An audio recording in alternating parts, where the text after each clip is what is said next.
to Northwest Connection. This episode we're joined by Trial Tapes, a Liverpool band sculpting lo-fi textures, rhythmic grit and a film-grating sense of atmosphere. From the hiss to the heartbeat, we're stepping into the world they're building. Let's get into it. Hello, welcome to Northwest Connection. Would you like to introduce yourself? Sure. Yeah, my name's Jack and I perform under the name Trial Tapes. So is Trial Tapes a band or is it are you Trial Tapes? Oh God, that's the $1 million question, man. It is. It's kind of both. Yeah, it's kind of both. It's something that was like, initially a solo project. I kind of, I kind of had the band before I had the band members. But yeah, I do a mixture of sort of performing solo and with the band when I can afford it. Yeah, That's okay. Yeah, so if that's not a convoluted answer, sorry, I don't know what is. And how long has Trial Tapes been going for? I think it's technically kind of been a thing since around 2021. I've only sort of been out, sort of like gigging and releasing music since last August. But it's been a sort of concept that's kind of lived in my head since 2021.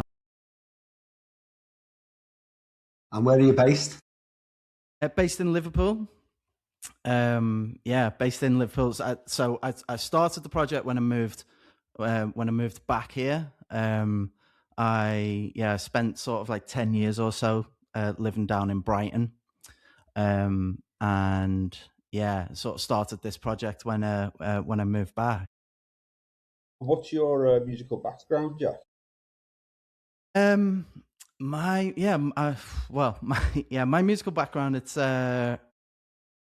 stretches quite far. I started playing music probably when I was about, I hesitate to say this because it implies that I'd be really good at playing instruments, but I'm not. It doesn't. It doesn't. I can attest for that one.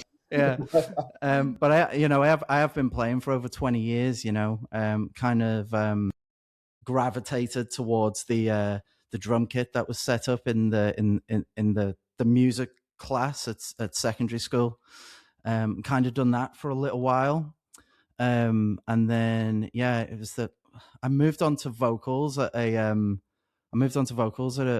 school gig when nobody had the courage to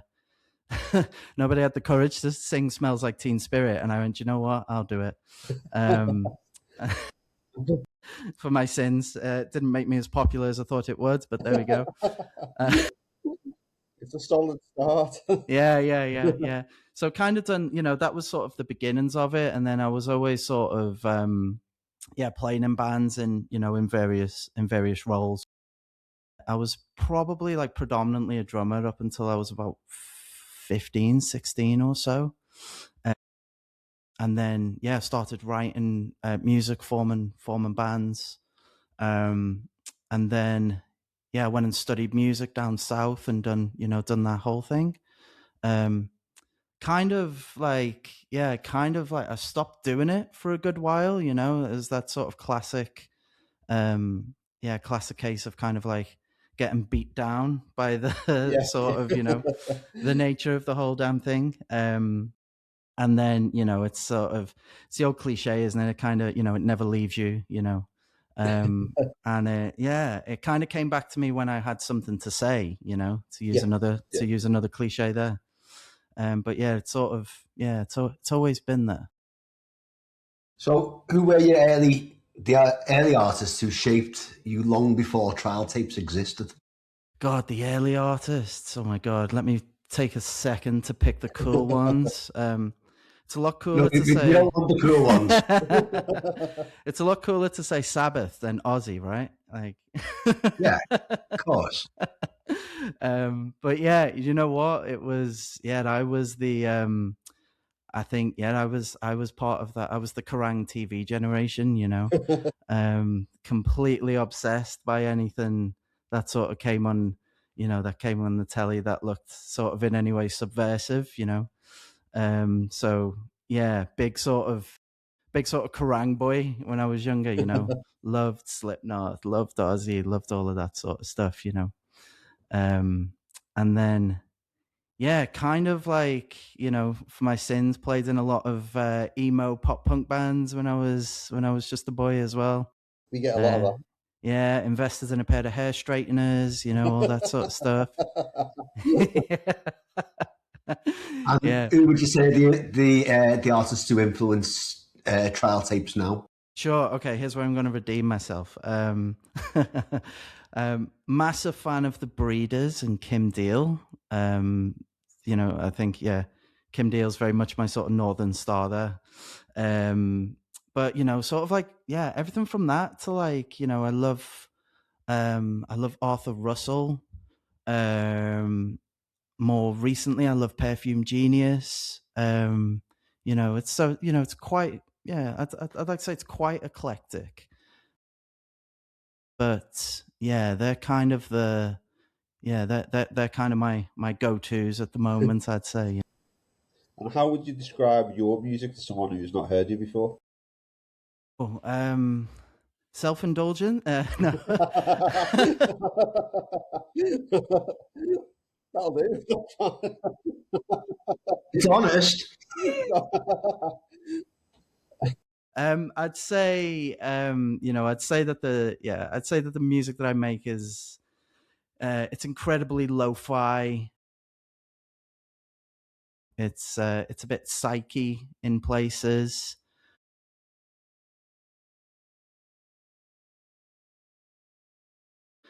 I like to think of it as quite sentimental. It's a little bit of a warm bath.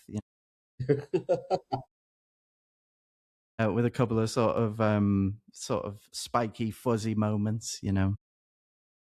So just before you were saying that you stopped playing music and you came back because you had something to say. Yeah. What was it that finally pulled you back in? God, it was a few things really. A big sort of there was quite a big upheaval in my personal life, to be honest. And music was really far away from my mind at that point.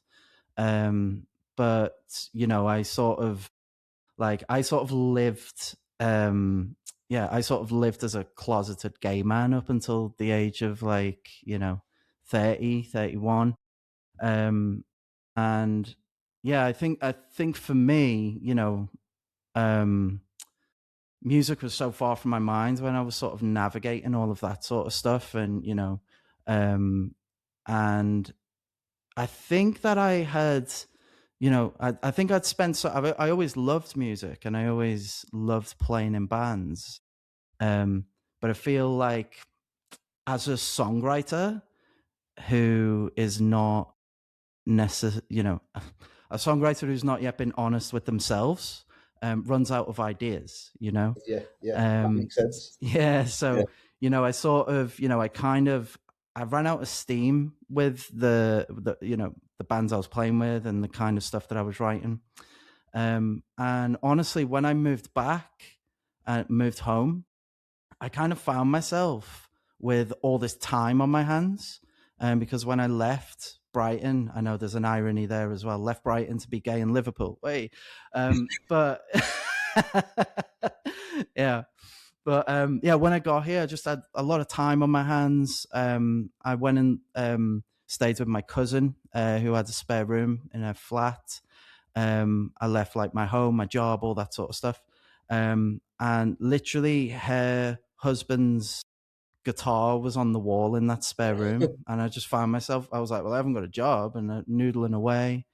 And then, I was like, let's re-download GarageBand. And, I was like, where'd you buy pedals now? And kind of over the course of a few months, I was sort of like writing music again and writing lyrics as a way to sort of kind of like almost sort of consolidate everything to myself, and it sort of came from there, really. That's sort of what brought it back. You said you started out as a drummer, so when you're writing now, how does the songwriting process start? Is it with a guitar or are you starting with beats? Yeah, do it's a bit of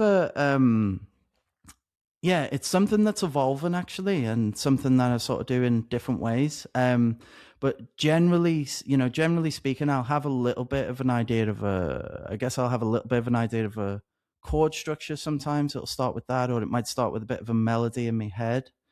And I'll kind of build sort of everything around that, Um, the joy of like when I was making this first EP was that I was learning to record at the time. I was learning to use all the gear.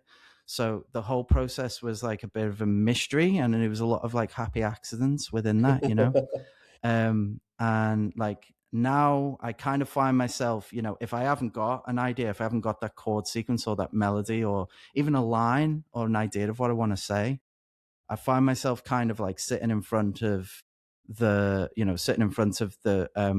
computer or whatever, and just sort of starting a drum loop with, a drum machine or something like that, and kind of trying to write around that. I'd say 9 times out of 10 that doesn't work. But it's a good way to lose a weekend, It kind of revolves around sort of like, an idea sort of authentically coming. And in terms of being a drummer though, like once I kind of get the idea and the idea sort of starts to come together in my head, I will then start, once I get an idea of like what the identity of the song might be or whatever, I do start with drums, even it'll be like pulling in a sort of standard beat or whatever. And then once there's something in there that's got a bit of a groove, a bit of a feel, I'll start to pull that apart then and sort of rewrite it a little bit. The ability to play drums has left me, but luckily the ability to write them and sort of note take them and understand the fundamentals is still there, Yeah, I get that. Yeah. So it kind of starts with that, and then and then if I'm honest, like once everything is down, I'm constantly like bouncing it out of Logic and checking if it is 3 minutes yet, and if it's 3 minutes, then it's a song, kind of do that, I really like that instant gratification. Do you write with the live performance in mind, or you just write for like studio track? Well, yeah, I mean, previously with the EP that's coming out, I wrote all of that with like no concept of a live band at all. I had kind of like no idea if I'd ever even do that, and I kind of had these fantasies, I say loosely, of kind of just being an elusive thing that exists on the internet, Yeah. But that was ultimately, I think that was kind of something I was telling myself so that I didn't have to go and try and find people, because I was quite isolated at the time, so then when I started getting the band together, as I started getting the band together, it then became a process of like, how on earth do we now play this? They're not complicated songs by any means, but there's so many, they're so layered, really layered. Yeah. But what's been really fun is since I've actually had the band, it's been about sort of deconstructing those songs, and the live versions of them have resulted in quite a different beast, Yeah. So I really enjoy that, and what my challenge is now that I've got the band is everything I'm writing at the moment is, I've got the band there, so I can't help but think like, how will this sound live, or how will this, so I'm constantly just kind of checking myself with that and just going, let's just pretend it's 2021. No one knows you're here, so that's kind of the ongoing battle there, but a fun one, And is there a particular emotion or headspace that tends to unlock your best writing? I think, do you know what? It's when I'm not trying to do it, generally speaking, So you want that natural feel rather than forced. Yeah. And it tends to be something that, It's really funny. Like every time, like, you know, if like me and my boyfriend go away for a weekend or something like that, basically when the gear's not there in front of me, you know, I'll kind of be like a couple of hours into like a nice relaxing weekend in Stockholm, and I'll be like, oh God, no, I need a, you know, I kind of need that, you know. So yeah, it's kind of, yeah, blessing and a curse, I think, you know. So, where do you find the inspiration for your music and melodies? When it comes to melodies, one of the things that, and it's perhaps a little bit of an unusual reference for the sort of stuff that I'm making, but I really love, and this also ties into the constantly checking if the song is 3 minutes.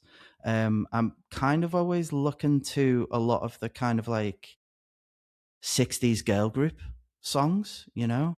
And I think that that is like, I say it's unusual, but it is something that I think is quite, it is also quite common with a lot of artists. Before, you know, we lost Morrissey, that was a fundamental of actually have the, yeah, I know, right? Yeah. So, Sorry, before we knew him, you know, but it was a big part of the, you know, the sort of like the fundamentals of the Smiths songwriting and whatnot.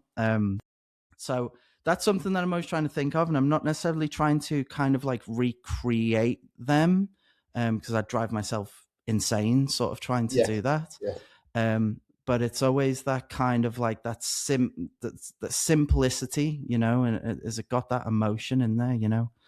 But I think, you know, when it comes to the music and the musical components and elements of it, I'm heavily inspired by the bands around me and the bands that I'm listening to, and, you know, and one of the things that I kind of try to do is sort of like a bit of a challenge to myself is kind of like, if I might like a particular arrangement from a band who are quite heavy, and I might sort of be like, oh, I'd love to kind of, how can I take that drop B style riff that's got that much gravity in it and put it into something very synthy, you know, and something that's actually quite washy. And in fact, that whole, you know, the whole EP, all of the guitar parts in it, they're all played in drop B tuning, which is quite unusual. For biggest motivation in it is kind of like, how can I kind of subvert genre a little bit whilst still aiming for that kind of like poppy glimmer, you know, of the girl groups, you know. I just want to be a crystal. I want to be a crystal in a doom band, and that's a song name right there. Yeah, crystal in a doom band. Yeah, definitely. Yeah. So, was it when you picked up the guitar? Was it a conscious thing to play in drop B though as well? Because you know that's a guitar sitting on the wall doesn't tend to have the strings. Honestly, that can be tuned to a drop B without it literally rippling. Yeah, totally. So it's funny you ask, right? So the drop B thing, it actually came from those closeted years playing in a million bands who wanted to be Queens of the Stone Age, right? So it was like, you know, I was in Brighton at the time, and there was this big, you know, it was around the time that like Royal Bloods were getting really big and all of that, you know. And you know, I worked in a studio at the time, and I wasn't playing a lot, but you started to notice, you'd hear a band coming out of like a room and be like, that's quite like cool and sludgy, and I'm like, what is that? And then the band come out and you recognize their faces, and you're like, you were like a synth pop band last week, man, you know. And you know, I poke fun at that because I was very much so part of that. But you know, I spent like 4 years in a band who were kind of like really chasing that sound, you know. And yeah, I think whilst nothing else stuck from being in that band, drop B tuning did, because it's actually a lot easier. It's so much easier. you And it know. always sounds better, I think. Yeah. And anything from a drop D flat down always sounds meatier. Yeah, for sure. Yeah. So I still do that now, but you know, as a literally, it was only from like last week actually. I got my guitar set up, and I hadn't had it set up for ages, and you know, when I was picking it up at the shop, I just strummed an open G chord, and I was like, oh my god, I was like, that's the first time an open G chord has sounded beautiful on this guitar. So I've got a bunch of demos sitting there that are all like standard tuning. Yeah. But we all know that in 6 months I'd have dropped them all down, and you know, it's totally gonna happen. Like, you know, yeah, it's just now I've got a band to drag along with me on this, you know, sort of have to watch me go through all that. So with other bands, they usually, you know, divvy out the jobs of that are the non-musical side, like your merch, your social media, and your artwork. How do you juggle all Terribly. that? No, I do it all you know, like I do it all myself. I find that whole process like it's equal parts empowering as it is like maddening as well. So yeah, you know, I do all of that myself. And it is something that, like, to be honest, one thing that I've been really blessed with is that, like, I've been surrounded by and met a lot of like really great visual artists. Like people have, I often joke actually that the artwork for the EP, it took more people to make that than it did to make the actual EP itself, you know? Like I got like an illustrator finished it. My boyfriend put the photography on it. And this amazing artist who does collage work on everything else. And I guess the manufacturing and all of that sort of stuff, you know. Yeah. I was just kind of like reflecting on that, and I was like, all of this for a record that one person played I was everything going on. to say, it sounds like you had the whole back team before you actually had the band. Yeah, totally, yeah. But it's all right, you know, it's all right. It's it's something that, like, you take the rough with the smooth, and it's kind of like, it's figuring out what you want from it, you know, like, you know, the industry is in a very sort of, you know, it's in an odd place. We need to remind ourselves that we shouldn't be here to chase numbers and, you know, all of that sort of stuff, you know. It shouldn't be that deep, you know. It's a blessing to be able to make and release music for people who like it, you know. So yeah, needless to say, the next record, I am doing everything in my power to get some help on it. You know, like, everything. Like, this has been great. I feel really empowered. I've earned my stripes now. Now, someone just please help me. Yeah, you know. So we've already mentioned you've now got a band and you've been taking it to the live stage. So with the songs having a lot of texture, how do you translate that atmosphere into the live space without losing the intimacy? Sure. So I think for that, I need to thank my keys player. I have my keys player. It's a dude called Cormac Gould, and he brings he runs all the synths and all of that sort of stuff, but he runs it through like a live Ableton setup. A lot of the samples and the sort of like textural sounds from the record are sort of coming through his setup there as well. I think I was saying earlier that the live versions are like they're a different beast, you know. So the intimacy kind of comes through in a lot of different ways, through a lot of the mistakes that I make live, I think, you know. And kind of through the mistakes and the synths. I think that's kind of it. And I do also actually, you know, I do occasionally play solo and I play all of the songs completely stripped down, sort of like just to guitar and vocal, you know. Do you have a preference with them, other than the financial aspects of playing solo? Honestly, give me the band. Like, I just want the band all the time. Playing solo is it is great. I do I do enjoy it. As you said, the financial aspect of it makes things a lot easier, you know. For me, just as an experience, and I always prefer to sort of have my band with me.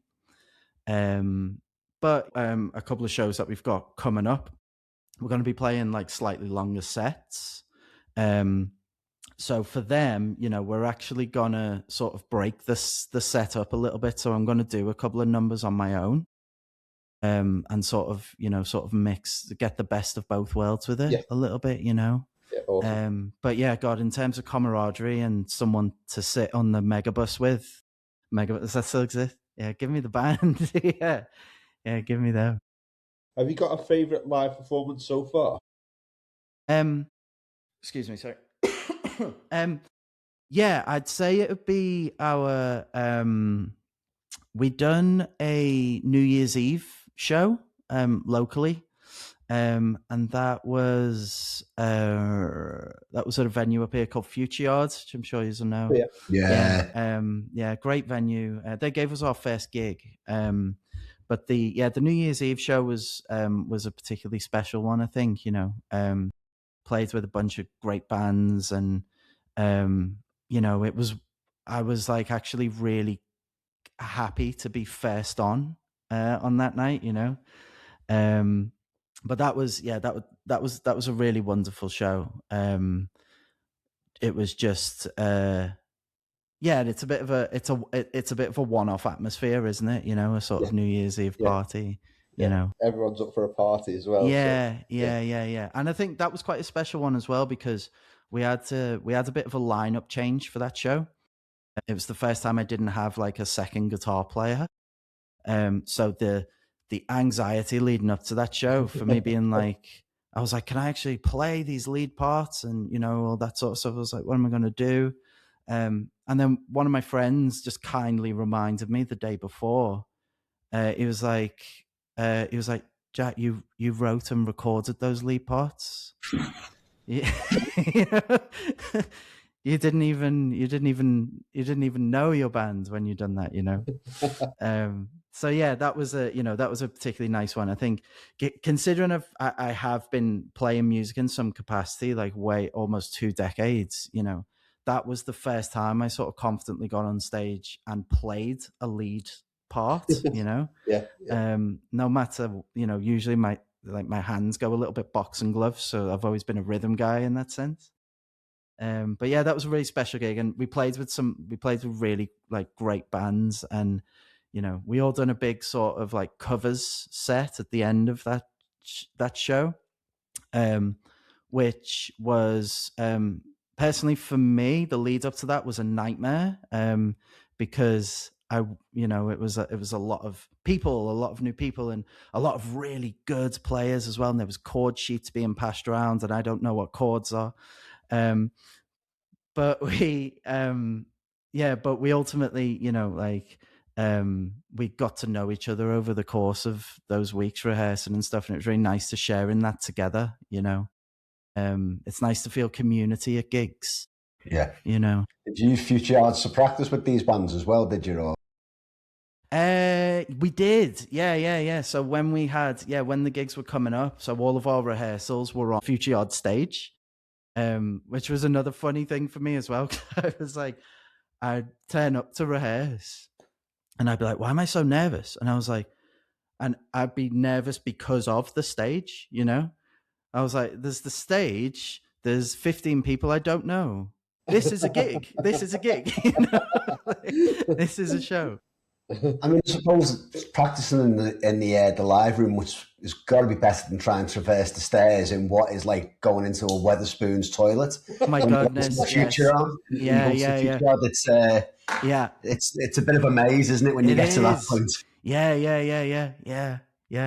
Yeah, it's brilliant space, but God, yeah, going down into those rehearsal rooms. Oh, yeah, no, yeah. So, is there a song that you look forward to every time you play it secretly? I really one that I really look forward to. It's a toss up between two, really. I love playing 42, which is on the EP. It's got a sort of like really long, sort of like quiet intro, which is quite for me, it's quite tense. There's a lot of tension in that long intro. It feels long anyway. The whole song's 2.5 minutes. But it's just guitar and vocals. And then when it sort of kicks in, that's kind of the heaviest that the set gets. And as soon as that song starts, you know, there's no pauses, there's no other quiet moments, there's none of that. So as soon as everyone kicks in on that, I'm like, okay, 2 minutes of bliss now, and you cannot mess this up because all the chords are the same, you know. So I really like that one. But more recently, there's a song that's it's not actually on the EP, but it'll be on the next one, and it's called "Most Men Are Dangerous." And I really look forward to playing that one, honestly, because I love saying the title into a microphone. I'd quite like there's a bit of a collective. You hear every time I say like this song is called "Most Men Are Dangerous," you hear a little bit of a shudder from the dudes in the room, and then you always just hear a few of the girls just being like, "Woo," you know. And we close the set with that one as well. So it's a really nice number for that, you know. Awesome. Is there a dream venue or festival you'd love to play? God, I think there's a few. Do you know, in terms of a non-specific event, like I like any sort of like queer organized rock music festival or event is just what I dream of playing and doing and being part of, like, all the time, you know. I think that there's loads of like cool spaces and events out there, they're a bit few and far between, you know. So anything like that for me is just like a dream, you know. But in the sort of like the wider sense, I'd love to play at End of the Road Festival. I think I can't remember where it is, and if it even still exists. It does still exist. I think it's maybe, I want to say Dorset.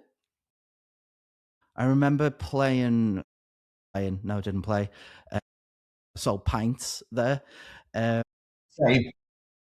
Playing barman. I remember playing barman there when I was about 22, and I'd done this job where we went round and done the bars at different festivals, and every festival was a nightmare for me. It's where I learned that I'm an anxious person. Until we got to End of the Road Festival. And it was just, I think that was the first time I saw Bo Ningen. I saw Bo Ningen there. Sigur Rós headlined. There was a peacock. The peacock was real. I confirmed afterwards. It wasn't a result of being at a festival. One communal hallucination. Yeah.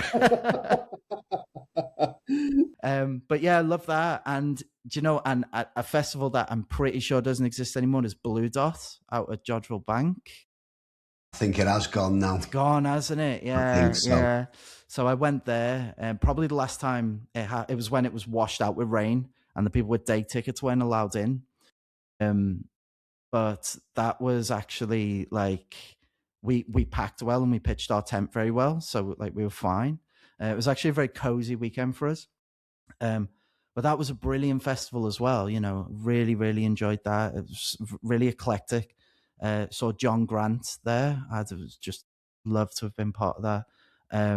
Snapped Ankles. And also CMAT played that. I think the next week she was on the Graham Norton show, and then she was a fucking superstar like the week after, you know. and that's one of the few. People talk about everyone saw the Pistols at Free Trade Hall.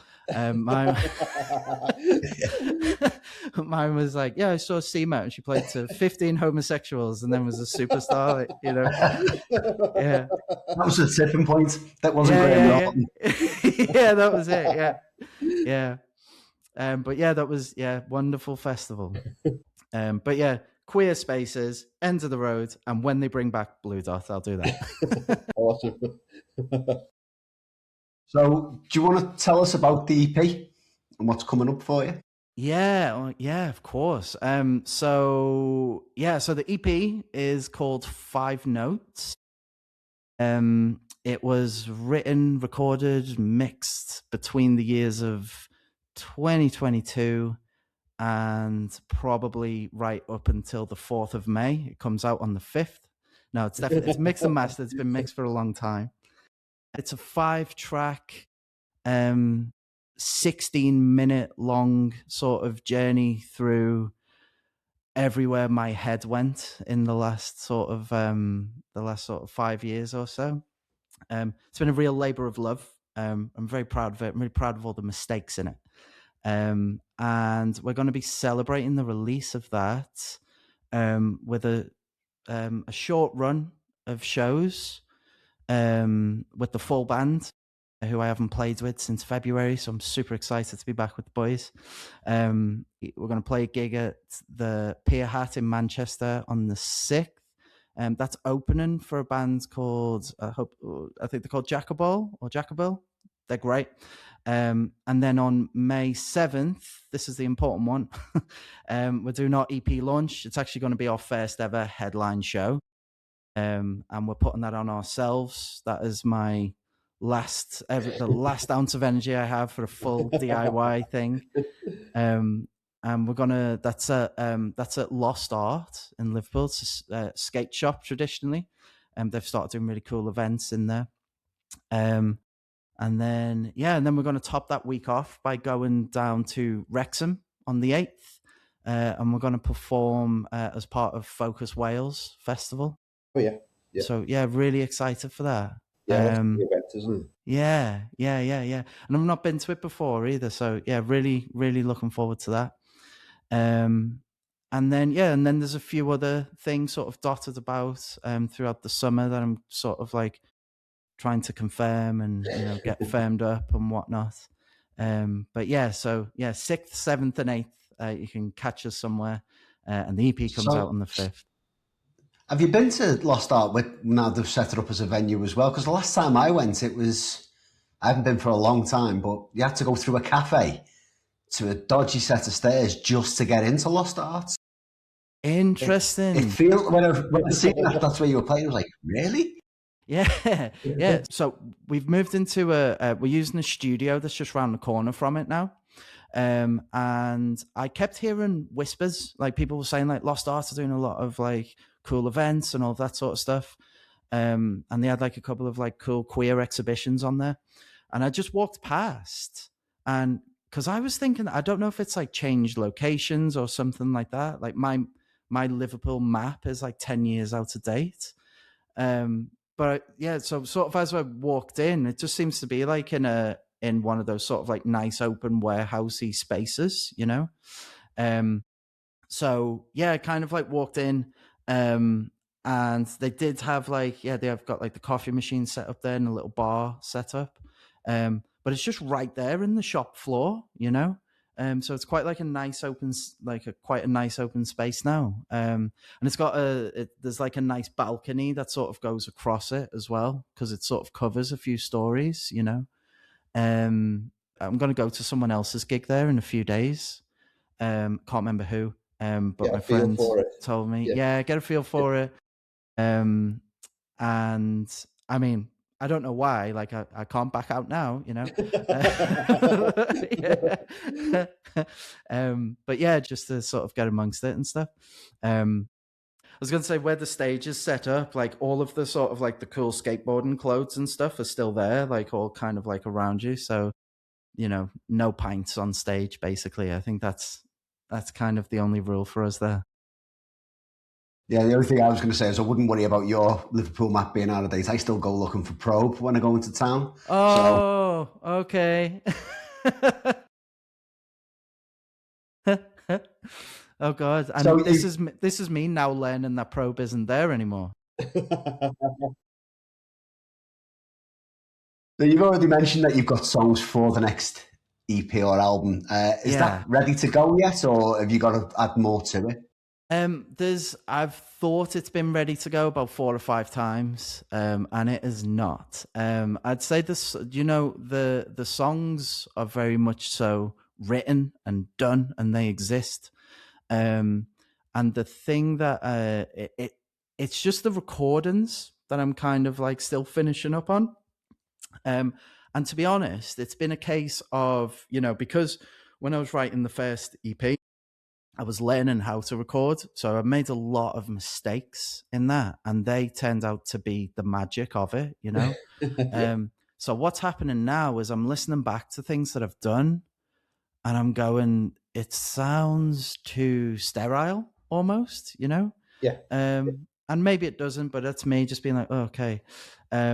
So I think what I've decided to do is, because the only thing I didn't do on the first record was actually record all the drums myself. I got this amazing session drummer to record the parts for me remotely, and he sent them over. I just fucked them up when I was mixing it. But he done a really good job of it. We're using this like nice big studio space now. And I was like, well, I think what I'm going to do is go and attempt to record all the drums myself, like actually put the mics on and get those signals in, and then just pray that some disaster happens, But what I've had to do, the lads who are in the band with me, they are all in some shape or form audio engineers. So I've got to get them to sort of sign an agreement that they won't correct me on anything that I do. As I stumble through it. I mean, we've not done the first session yet, but I have said that I am prepared to put sellotape over people's mouths. So is it definitely going to be an EP that you do next, you think, or do you think you can probably get enough to do an album? Do you know, I say EP. I say EP. I'm kind of open to anything, the songs are there, the ideas are there.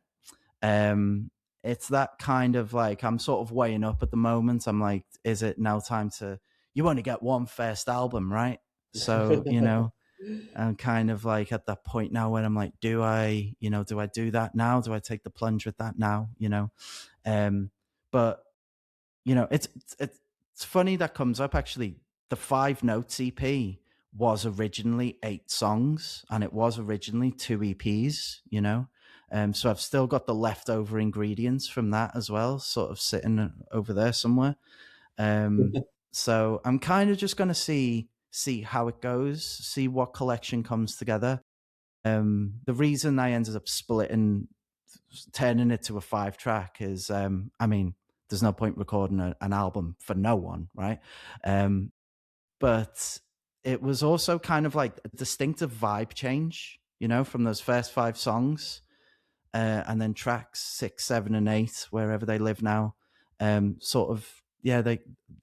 had a slightly sort of different feel to them, and I quite like the idea of, whilst I'm constantly talking about trying to capture the magic of the first EP, I do quite like the idea of everything having its own distinctive identity and discovering something new, So it could be a Doom record for all we know. I don't know. I'll be right back. I'll be right back trying to sound like Royal Blood, and I'll have to get this podcast removed because of everything I said earlier. No, those days are gone. They're gone. We're going to move on to our fun questions now. Oh, yeah. So if you could record your next EP in a non-studio location, where would you choose? A non-studio location? God, a non-studio location. Do you know what? It'd have to be at some sort of like all-you-can-eat world buffet. sort of thing that's like always open. I'd enjoy that. Yeah, that would be quite nice. Or in like a or in like a sort of, is it Dawn of the Dead where they're trapped inside the mall? The old shopping mall? Is it that? Yeah. Something like that. Yeah. Inside some sort of capitalistic consumer dream. That would be quite nice. I don't know why it comes to mind. It does. We've not had those before. Yeah. Take the Romero vibes, though, definitely. Yeah. So you're given a time machine that only works to take you to gigs and festivals. What's the first show you're going to go to? Oh my God. CMAT at Blue Dot? No. Would it have to be like? Do you know what? I'd actually like to go to that Sex Pistols gig at Free Trade Hall, right? Not to necessarily see the Pistols, but to actually check who was actually there. You know?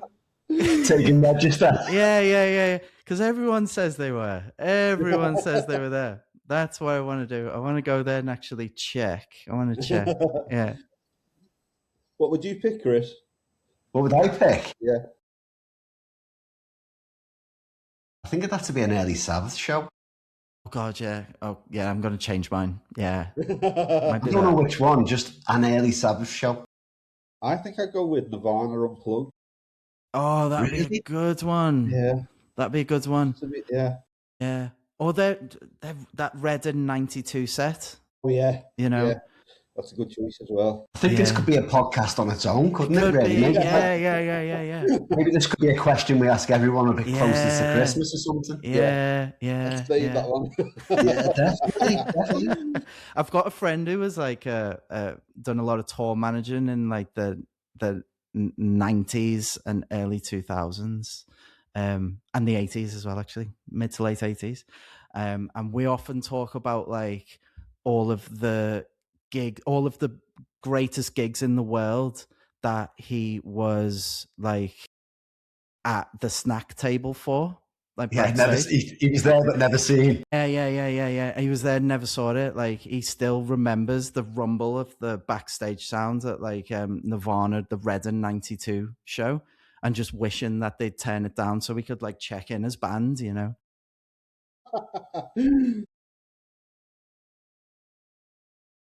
What was the first ever live gig you attended?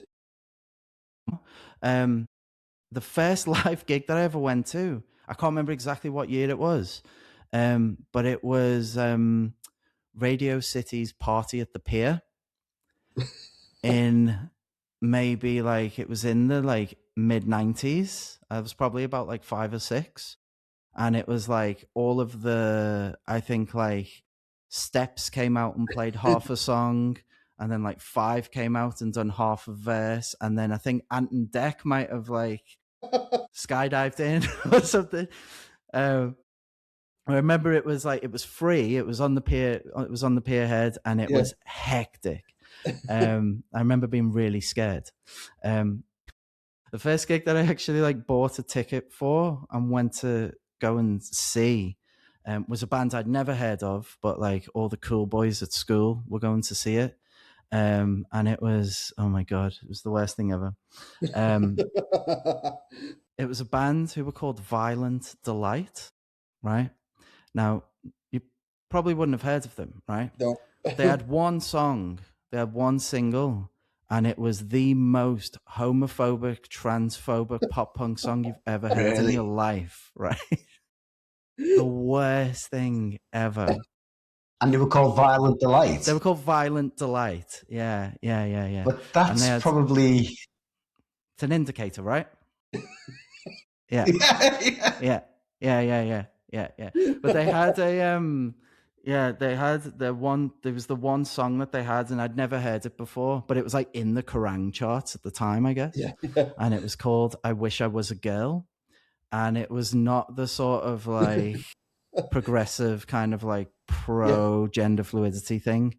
It was quite the opposite, actually. I got quite the shock when I was there.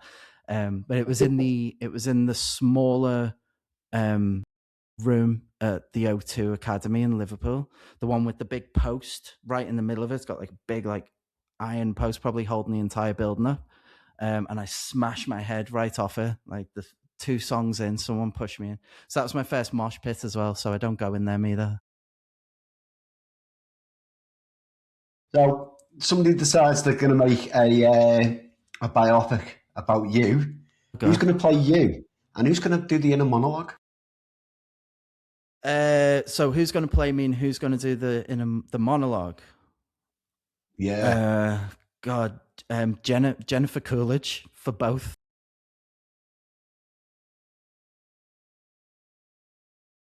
$100%. 100%. Yeah. The whole thing. She can play everyone, actually. She can play everyone. Great answer. Yeah, straight up. Have you got a current song that's on repeat? Yes. It's a bit of a random one. There is a song by Haim from 2021, I think, that I only discovered like 2 weeks ago. And it's called The Steps. And it is like a retrotastic sort of like, it sounds like there's something very sort of Laurel Canyon 70s-ish about it. I think it auto-played. It auto-played on YouTube after I was watching some of the latest live sets from Courtney Barnett, who I love. And then this Haim song came on.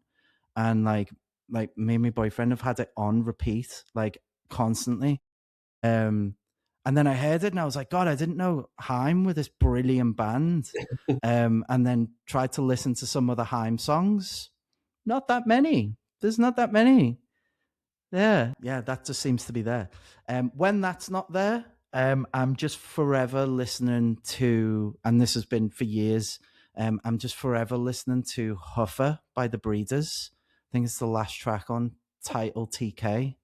That is just something that loops for me constantly. Yeah. If I knew how to set songs as alarms on my phone, I'd have Huffer, I think. Can you still do that? I don't think you can. There's workarounds. I just don't know. Right? I don't know. Yeah.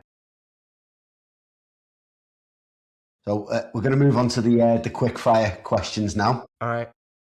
Vinyl or streaming? A vinyl. Yeah, Big vinyl. Festivals or intimate gigs? Oh, intimate gigs. EPs or albums? Albums. Chips with curry or chips with gravy? Chips with gravy. Always Sunny or Curb Your Enthusiasm? Curb Your Enthusiasm, now that Cheryl Hines isn't in it. Tour van snacks, sweet or savoury? Sweet. And our last question is cold spaghetti donuts or a chicken tikka cornetto? Chicken tikka cornetto. I'm thinking logistically about how you could eat that.